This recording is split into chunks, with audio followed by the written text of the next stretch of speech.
প্রিয় দর্শক বন্ধুরা, দেখে নিন চ্যাম্পিয়ন ট্রফিতে বাংলাদেশের ম্যাচ কবে, কোথায়, কখন হবে। একে একে আপনাদেরকে সবকিছু এখন জানিয়ে দিব। আইসিসি চ্যাম্পিয়ন্স ট্রফিতে বাংলাদেশের অভিযান শুরু হবে দুবাইয়ে ভারতের বিপক্ষে ম্যাচ দিয়ে। বন্ধুরা, ভারতের বিপক্ষে গিয়ে জিততে পারবে আপনারা কমেন্টে জানাবেন। 20 ফেব্রুয়ারি দুবাইয়ে প্রথম ম্যাচ খেলার পর বাংলাদেশ দল চলে যাবে পাকিস্তানে। গ্রুপে বাংলাদেশের পরে দুটি ম্যাচ হবে রাওয়ালপিন্ডিতে। 24 ফেব্রুয়ারি দ্বিতীয় ম্যাচ, প্রতিপক্ষ নিউজিল্যান্ড। 3 দিন পর স্বাগতিক পাকিস্তানের মুখোমুখি হবে বাংলাদেশ।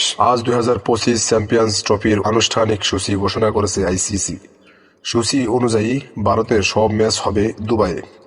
9 মার্চ ফাইনালের ভেন্যু লাহোর, তবে ভারত ফাইনালে উঠলে লাহোরের পরিবর্তে খেলা হবে দুবাইয়ে। আইসিসি জানিয়েছেন প্রথম সেমিফাইনালে ভারত থাকবে যদি উঠতে পারে এবং ম্যাচটি খেলা হবে দুবাইয়ে। একইভাবে দ্বিতীয় সেমিফাইনালে স্বাগতিক পাকিস্তান থাকবে যদি উঠতে পারে এবং খেলা লাহোরে হবে। যেহেতু ভারত পাকিস্তান গ্রুপ পর্বেই একবার মুখোমুখি হবে, তাই ফাইনালের আগে তাদের দেখা হওয়ার সম্ভাবনা নেই। বন্ধুরা, খেলার সূচি আপনাদেরকে জানিয়ে দিই। 19 ফেব্রুয়ারি পাকিস্তান এবং নিউজিল্যান্ড খেলা হবে। 20 ফেব্রুয়ারি বাংলাদেশ বনাম ভারত। 21 ফেব্রুয়ারি দক্ষিণ আফ্রিকা এবং আফগানিস্তান। 22 ফেব্রুয়ারি অস্ট্রেলিয়া এবং ইংল্যান্ড। 23 ফেব্রুয়ারি পাকিস্তান বনাম ভারত। 24 ফেব্রুয়ারি বাংলাদেশ বনাম নিউজিল্যান্ড।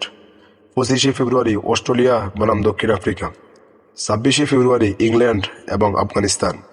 27 ফেব্রুয়ারি বাংলাদেশ বনাম পাকিস্তান। 28 ফেব্রুয়ারি অস্ট্রেলিয়া বনাম আফগানিস্তান। 1 মার্চ ইংল্যান্ড এবং দক্ষিণ আফ্রিকা। 2 মার্চ ভারত এবং নিউজিল্যান্ড। 4 মার্চ সেমিফাইনাল এবং 5 মার্চ দ্বিতীয় সেমিফাইনাল এবং 9 মার্চ হবে ফাইনাল ম্যাচ। বন্ধুরা, এই ছিল আজকের খেলার খবর। তো জানিয়ে দিবেন বাংলাদেশ কয়টি জিততে পারে। আপনাদের মতামত কমেন্ট বক্সে জানিয়ে দিবেন। ভালো থাকবেন। ধন্যবাদ সবাই।